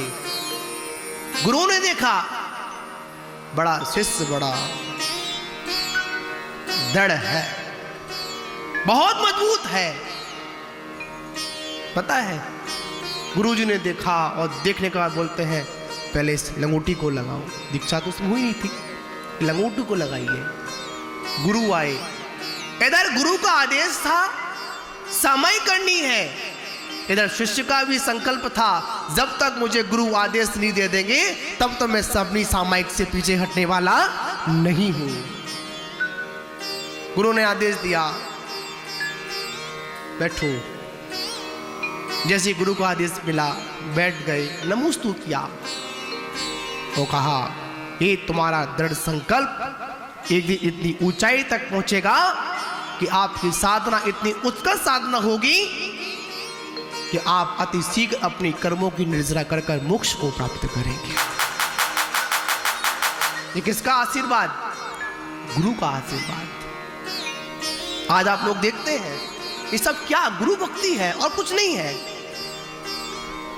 कोल्हापुर चतुर्मास किया 2010 में, हम तो उसको एक अपना सौभाग्य मानेंगे कि करीब महाराज श्री का 14 वर्षों के बाद पूज्य गुरुदेव के चरणों में प्रथम चतुर्मास हुआ। ये हमारा सौभाग्य था। पर दुर्भाग्य इस बात का हुआ कि वो चतुर्मास जिंदगी का अंतिम चतुर्मास गुरु सर सानिध्य में हुआ। सौभाग्य क्या, 14 वर्षों के बाद वनवास खत्म हुआ। क्या खत्म हुआ? 14 वर्षों के बाद गुरु चरण में रहने का वनवास खत्म हुआ। और पूज्य गुरुदेव ने इंदौर से बुलाया था। हम लोग इंदौर में थे, आचार्य सिंह भी थे, हम भी साथ में थे। शायद एक छुल्लक जी, एक दो छुल्लक साथ याद नहीं है, एक छुल्लक जी का याद है। तो वहां पर खबर पहुंचाई, संदेश पहुंचाया आचार्य सिंह के द्वारा, हम आपके दर्शन के लिए आना चाहते हैं, आदेश दें तो हम आए। पता है गुरुदेव ने क्या बोला? अरे छोड़ो, वो नहीं आएगा। क्या? छोड़ो, वो नहीं आएगा। क्यों? वो तो ऐसे ही बोलता रहता है, आता तो नहीं है। कितनी बार संदेश दे चुका हूं, पर कोई ऐसी स्थिति बन जाती थी, नहीं जा पाती, कहीं स्वास्थ्य बिगड़ गया, कुछ हो गया। जैसे गुरुजी ने कहा कि वो नहीं आएगा, उसे पता नहीं हमारी बुद्धि पर क्या हुआ। शुभ का उदय था। पूरे 1 महीने में 1 दिन के सफर में हमने 1000 किलोमीटर का सफर किया। कितना? 1 महीने में 1 दिन कम था। पूज्य गुरुदेव के पास पहुंचे और पूज्य गुरुदेव के पास पहुंचकर हमारा सौभाग्य जगा कि पूज्य गुरुदेव के चरणों में वो चतुर्मास करने का मौका मिला। अगर उस चतुर्मास में अगर हम लोग नहीं जा पाते तो शायद वो गुरुदेव का वो अंतिम चतुर्मास का जो अंतिम संदेश था, शायद हम लोगों को मिलने पर दर्शन नहीं मिल पाते। जिंदगी भर अफसोस रहता। क्या रहता? गुरु के दर्शन नहीं कर पाए। वास्तविक तो में गुरु भक्ति वो गुरु भक्ति होती है कि सारे काम अपने आप बन जाते हैं। वहां थे पूज्य गुरुदेव ने नमोस्तु किया, अपने जीवन की सारी व्यथा किनको सुनाई? अपने गुरु को सुनाई। जो जो हुआ, मरसलगंज में कार्य कराए, जो जो प्रभावना की, जो जो कुछ कहा, सब कुछ सुना दिया। जो भी दोष लगे, जो कुछ, सब कुछ पूज्य गुरुदेव ने आशीर्वाद दिया और पूछा, बताओ तुमने इतने सालों में क्या किया, क्या करते थे? आचार्य श्री बोले, कुछ नहीं करते थे हम लोग। क्या किया? गुरु महाराज आपके आशीर्वाद से बस महामृत्युंजय की जाप करते थे। बस क्या करते थे? जाप करते थे।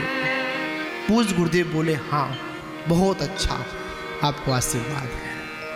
अगर गुरुदेव का अगर ऐसे हाथ भी उठ जाए ना तो समझ लेना आप बड़े सौभाग्यशाली हो।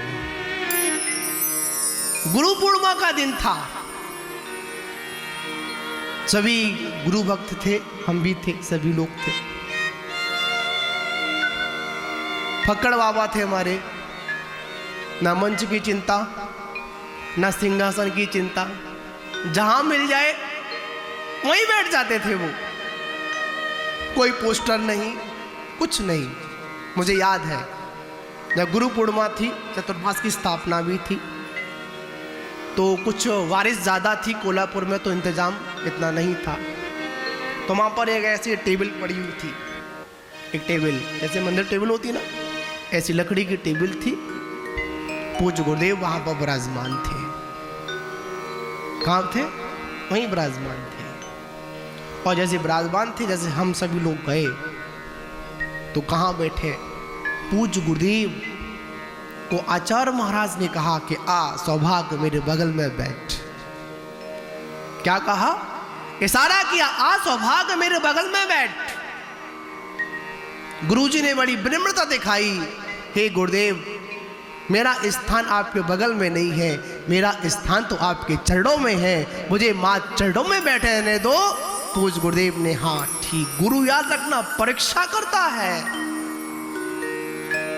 गुरु बहुत पारखी होता है, बहुत दूरदृष्टि वाला होता है।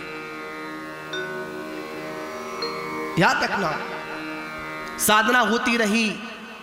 इसी प्रकार पूज्य गुरुदेव ने वहीं से अपना प्रतिमा योग, जो आप देखते ना, प्रतिमा की तरह बैठ जाना, बिल्कुल भी मक्खी हो, मच्छर हो, कुछ भी हो, फिर भी चलायमान स्थिति तो नहीं होती है, बस बैठे तो बैठे हैं। ये पूज्य गुरुदेव ने आचार्य गुरु महाराज के चरण सानिध्य से ही प्रारंभ किया। पूज्य गुरुदेव जब इस साधना को देखते थे तो बहुत अंदर ही अंदर, याद रखना, गुरु मुंह पर कभी शिष्य की प्रशंसा नहीं करता है। क्या समझे? गुरु कभी भी मुख पर शिष्य की प्रशंसा नहीं करता है। गुरु जब शिष्य की उन्नति को देखता है ना, उसकी साधना को देखता है, उसकी तपस्या को देखता है, तो वो अपने शिष्य से नहीं बोलता है, लोगों से बोलता है कि देखो मेरा शिष्य बिल्कुल सही दिशा पर जा रहा है। ये गुरु होते हैं। फिर गुरु महाराज ने ये जिंदगी के बहुत हमारे ऐसे पल थे 2010 के, इसको हम भुला नहीं सकते हैं। क्यों? गुरु के सानिध्य में थे। उससे पहले कहाँ गुरु का सानिध्य मिला, क्या जाने गुरु की परिभाषा क्या होती है। जब गुरु का सानिध्य मिला तो बड़ा आनंद आया। पता आनंद कैसे आया?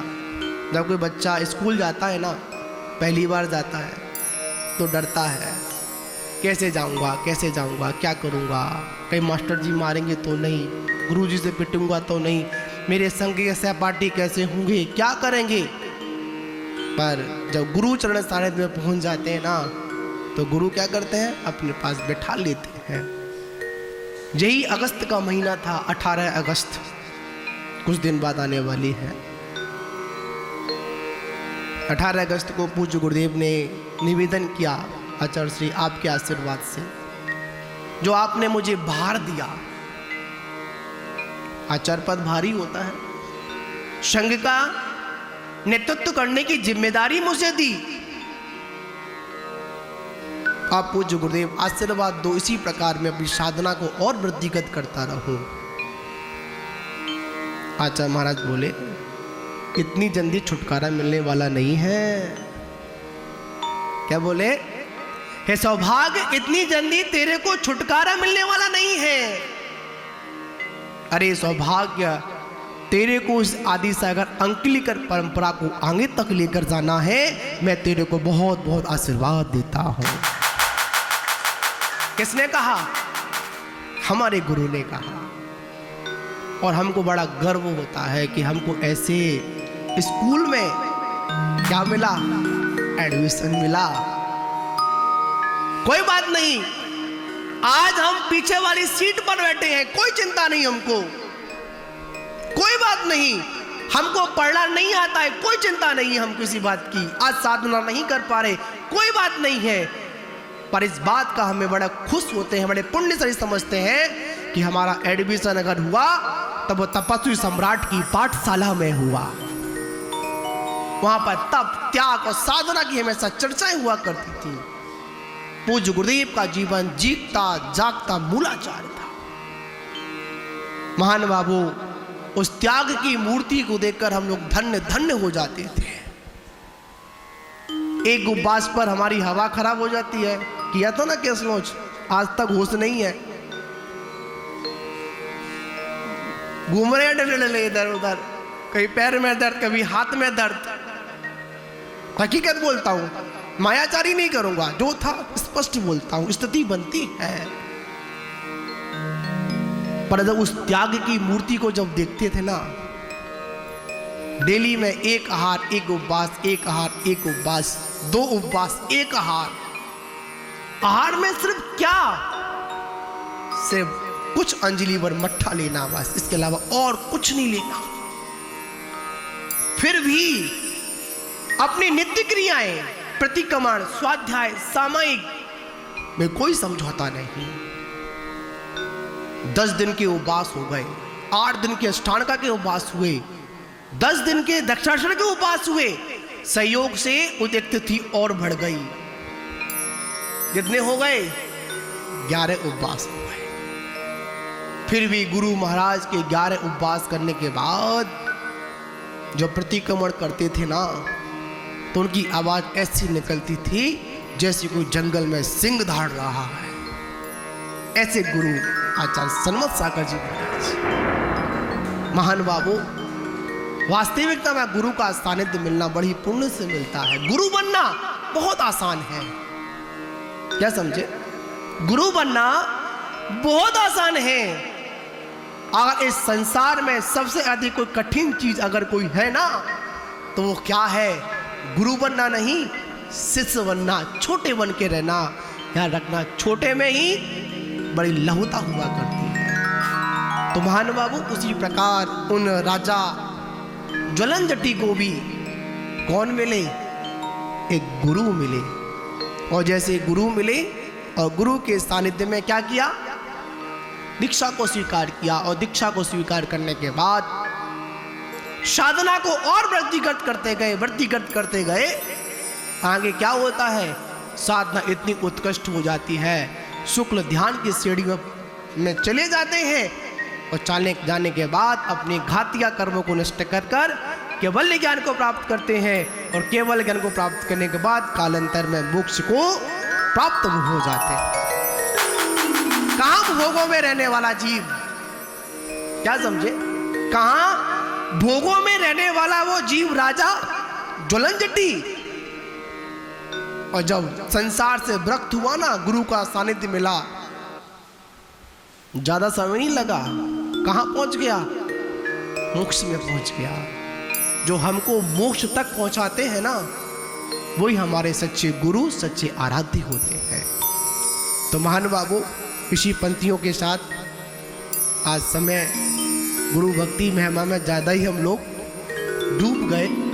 वास्तविकता में बताओ, हकीकत बोलता हूं, कभी अपन बैठेंगे और जब मुझसे कोई मेरे गुरु की कोई चर्चा करे ना, तो मैं घड़ी को नहीं देखता हूं, क्योंकि गुरु ने आज मेरे को ये दिगंबर बाना दिया।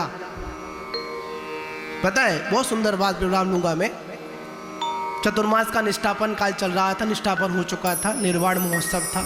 आज वो शब्द आज भी गुरु के कानों में गुंजयमान होते हैं।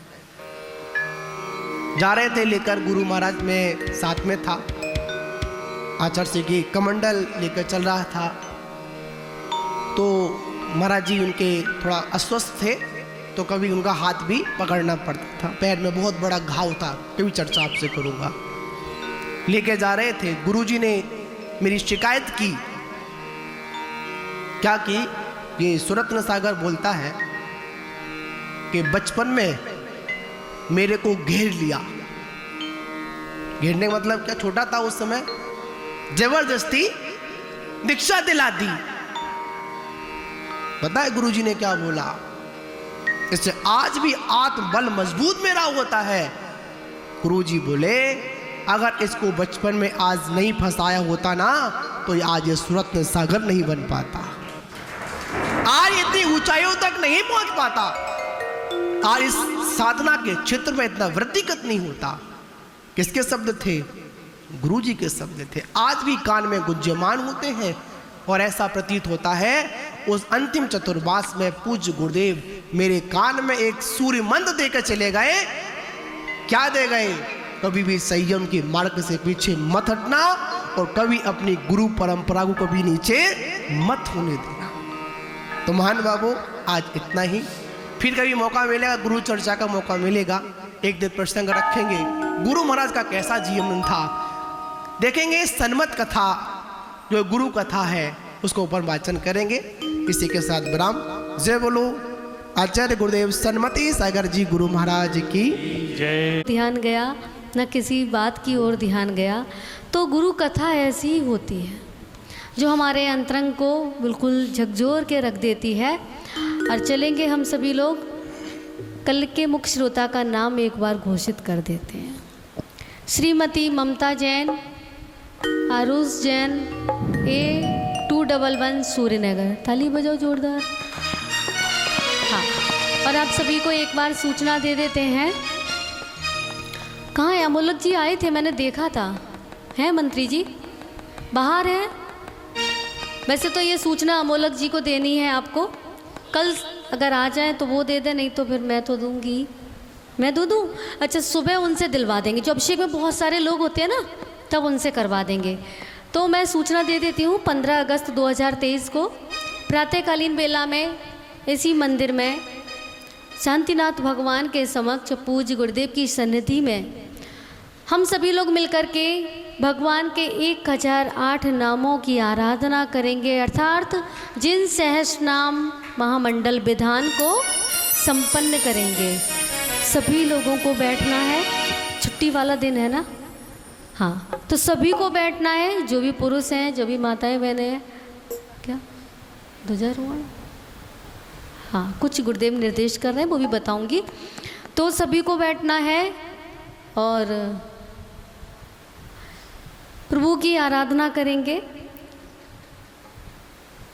हाँ, वो तो आप अपने उपदेश में बताएंगे। किसी को पतंगबाजी नहीं करनी है, ना करनी है, ना बच्चों से करवानी है। हाँ, और पूज्य गुरुदेव आपको इसके ऊपर भी संबोधित करेंगे।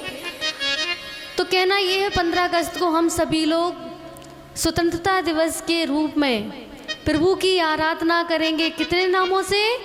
1008 नामों से। कोई आकुलता नहीं करेंगे, अच्छे से भक्ति भाव के साथ में करेंगे, क्योंकि वह महापुरुष तीर्थंकर पद के धारी, उन्होंने समस्त कर्मों को क्षय करके वह अनंत काल की स्वतंत्रता को प्राप्त किया। तो हम लोग भी उनकी आराधना करेंगे। और आगे भी सायंकालीन बेला में आरती के थाल सजाओ। 15 अगस्त वाले दिन शाम को सुंदर सुंदर दीपक के थाल आप सभी को अपने घर से सजा कर के लाने हैं और अपन तीर्थंकर परमात्मा की, जिनेंद्र परमात्मा की और गुरुओं की आरती उस दिन करेंगे। सबसे सुंदर जिसका थाल होगा उसको प्रथम विजेता, फिर दूसरा, फिर तीसरा, और बाकी जो भी लाएंगे सबको प्राप्त होगा। ठीक है ना? तो सभी को जैसा भी बनाना आए सुंदर सा आरती का थाल सभी को बना करके लाना है। चलेंगे अब श्री शांतिनाथ भगवान का वह गुणानुवाद चालीसा के माध्यम से हम सभी लोग करेंगे भक्ति भाव के साथ में। जय बोलिए देवादिदेव 1000 श्री शांतिनाथ भगवान की जय। महाप्रभु को नमन है जिन वाणी का ध्यान, सर्व साधु की भक्ति से होवेगा कल्याण। शांतिनाथ के चरण में शीश सुख पाने को दर पर आओ। नगरी में बवशाली चारों तरफ बहे खुशहाली, राधे भी गर्भ में आए, विश्व सैन्य नृप खुशी मनाए। हो जन्म हुआ बाजे बजते थे, इंद्र के सिंहासन हिलते थे, क्षण भर नरकों में हुई शांति, दूर हो गई सबकी भ्रांति। जन्मोत्सव की हुई तैयारी, अब आई देवों की बात, रावत हाथी को लाई, पांडव बने अभिषेक करा। मोहक मन को हर लीना, तीन ज्ञान तुम जन्म से पाए, मत श्रुति अवधि ज्ञान बतलाए। माता बाल को गोद खिलाती, सखियां उनसे बात मिलाती, हर गोदी ले करके झूमे, विश्व सैन्य बालक को चूमे। पिता राज तद पुत्र को दीन, पद को पालीना, सुख से रह सबको सुख देते, नहीं किसी को कष्ट भी देते। कामदेव पद रूपित सुंदर, मोहित कर बसते दिल अन्न, तीन तीन पद एक साथ थे, चरणों सबके झुके। संसारी सुख तुम्हें न पाया, ऋणवत छोड़े महल मकाना, तब करने अब वन में जाना। माता पिता परिवार को छोड़ा, मोहि जनों ने नाता तोड़ा, बस आत्म को अपना माना, सच्चा ज्ञान आत्म का जाना। बंदे से छोड़ा तुमने हम भी छोड़े, सोचा हमने घोर घोर तपस्या निश दिन कर दे, कर्म कष्ट को हर पल हर दे। सारी घातियाँ कर भी न जाए, केवल ज्ञान का दीप जलाए। समव शरण सा महल बनाया, उसमें जिन हरि दर्श को पाया। भक्त वहाँ पाते थे सूर्य नगर में, आप कवासा भक्तों को है आप। कृपा दृष्टि प्रभु हम पर कर दो, भक्तों की झोली को भर दो। इधर भी काटे उधर भी काटे, अपने दुख को कैसे लगाओ। चिंताओं को दूर भगाए, इस मन में बस तुम्हें बिठाए। सद्बुद्धि सद्ज्ञान को देना, दुर्बुद्धि मेरी हर लेना। हम जग में प्रभु भटक न जाए, इस संसार में अटक न जाए। जन्म जन्म बस ध्याऊं तुमको, चरण शरण में रखना हमको। आगम पे उपदेश दिया था, भक्तों ने आकूप लिया था। फिर सम्मेद शिखर मन पाया, मुक्ति का जब समय भी आया। कुंद प्रभु तो से मोक्ष पधारे, भक्त आप की राह निहारे। सीता ले जा बासी बनाया, आत्म से आत्म को पाया।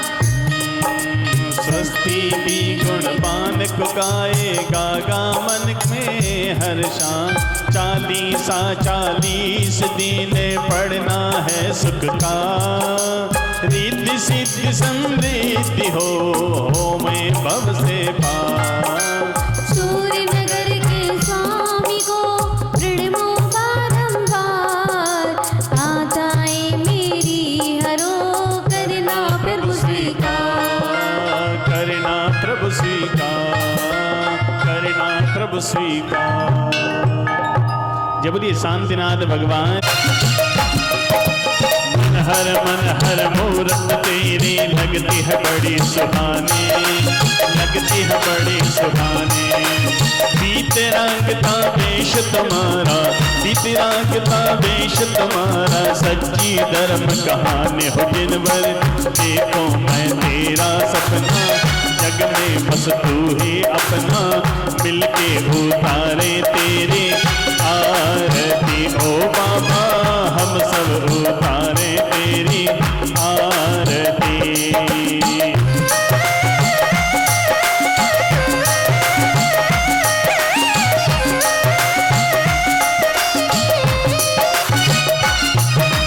सुबह शाम मैं माला जपता, ध्यान कर्म नित तेरा, ध्यान कर्म नित तेरा।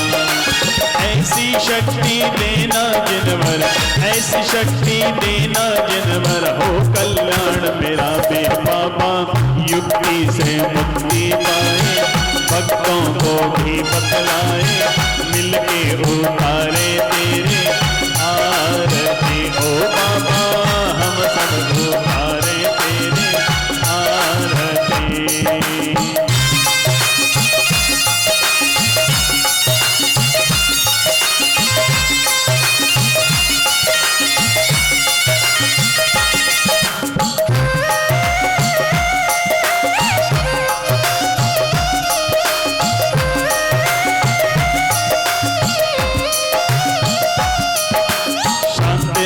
है नाम तुम्हारा, दर्श शांति पाए, दर्श शांति पाए।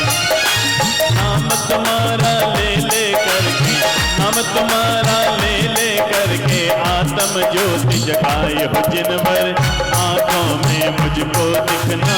चरणों में स्वस्तिक रखना, मिलके उतारे तेरे आरती। ओ बाबा हम सब उतारे तेरे आरती। शांति के दाता स्वामी, भक्तों के अंतर्यामी, मिलकर उतारे तेरे आरती। ओ बाबा मिलकर उतारे तेरे आरती।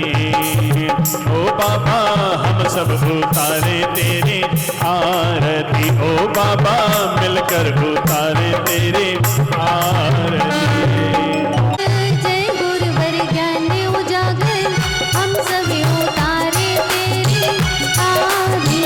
हो गुरुवर हम सभी उतारे तेरी आरती। सिर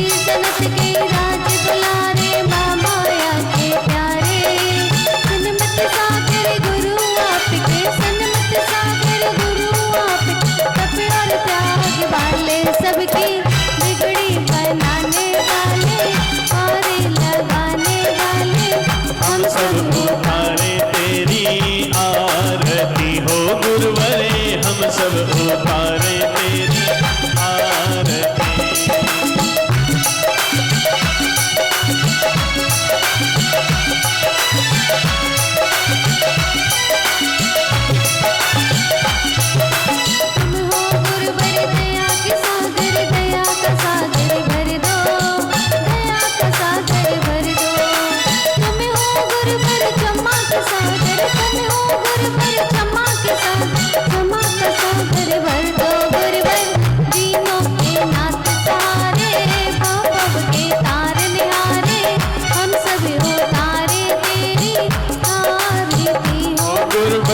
हम सब उतारे तेरी आरती।